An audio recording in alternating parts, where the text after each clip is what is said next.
I'd like to welcome all of you to class today. Today we're in the fourth lesson of Unit 2, and we're going to learn how to analyze text and respond, getting you ready to start your analytical paper shortly.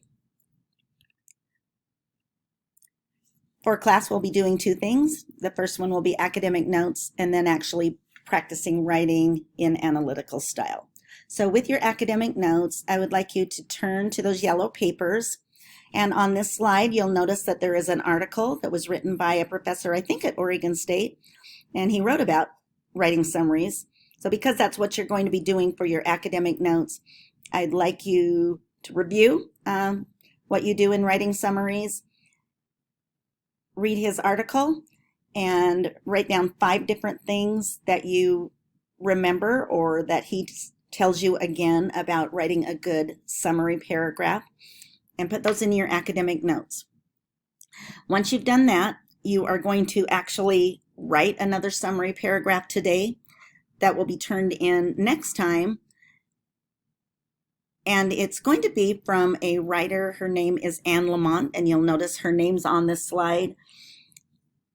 She is a great writer and teaches people how to write better. So in her books, Bird by Bird, I was excited to find this online. I want you to go to the table of contents and pick a topic that you would like to learn more about as an emerging writer. Click on it, read her short chapter, and then you're going to write a summary paragraph. Remember, when you write summaries, you want to follow the model on your yellow handout that we marked up in class, the one that was about tattoos. You also can use your 30 Little Turtles model that you've already written as a model as well. So this will be turned in as a separate assignment next time. For the main part of class today, we're going to learn how to respond to somebody else's writing. Remember, I've said earlier that rhetorical analysis is nothing more than academic BS. So today we're going to learn how to play that game. The first thing, I would like you to look at this paragraph that I constructed from your homework assignment from last time. Remember, I asked you to read Abraham Lincoln's second inaugural address and identify 10 things that Lincoln does well in his speech to make it a well-written and spoken inaugural speech. So now if I were going to turn that assignment into analytical writing, I would have to learn a little bit about the content and the context of that time, and as well as reading the essay. So I actually wrote a paragraph that you can see in front of you. You'll notice the first 2 sentences are more of context, and then the third sentence that's in red, it's actually 2 sentences, is an example of a thesis sentence for analysis text. You'll notice that for analysis, that thesis sentence answers 3 things: what, why, and how. So in the sentence, Lincoln wields his powerful rhetoric of the taxing impact of war, is what it's about. And then, who does he deliver it to? Both the northern and southern audiences. Why?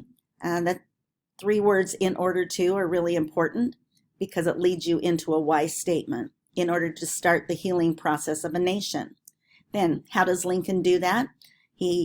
I picked out 3 things from the speech that I thought he had done well. Remember, I asked you to do 10 things, but the 3 things that I noticed was that he successfully relies on ethos, appeal, pathos, appeal, and finally uses a lot of poetic terms. So I wove those into the second sentence as part of the thesis that lists the how statement.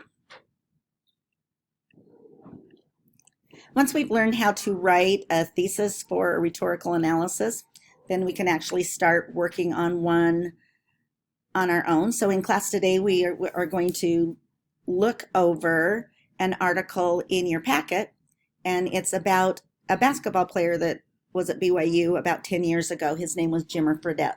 And the article was written by Rick Riley, who is a well-known sports writer for ESPN and Sports Illustrated. So if you'll turn to your packet and read the article. Once you get the article written, so after you've read the article that Rick Riley wrote, I want you to think of some ideas or ways that you could respond to that article. I actually didn't like it because I'm a BYU fan, and the article was very condescending towards Jimmer Fredette.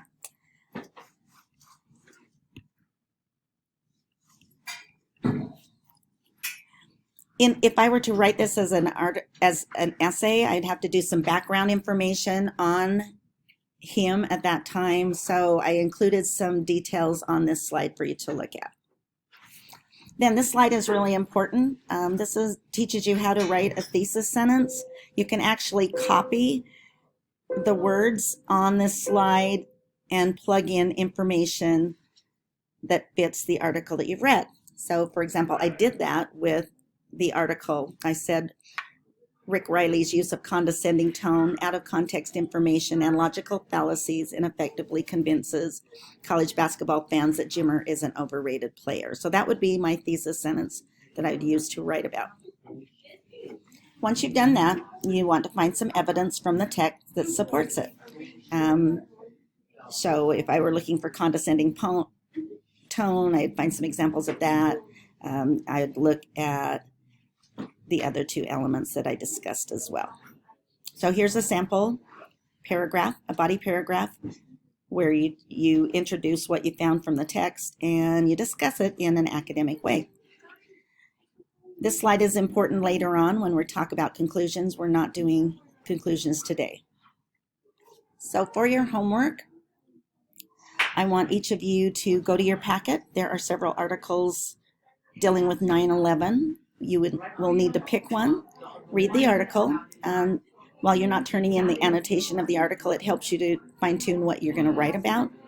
And I'd like you to write 2 paragraphs, an opening paragraph and 1 body paragraph, practicing analytical writing. I hope that helps, and we'll see you all shortly.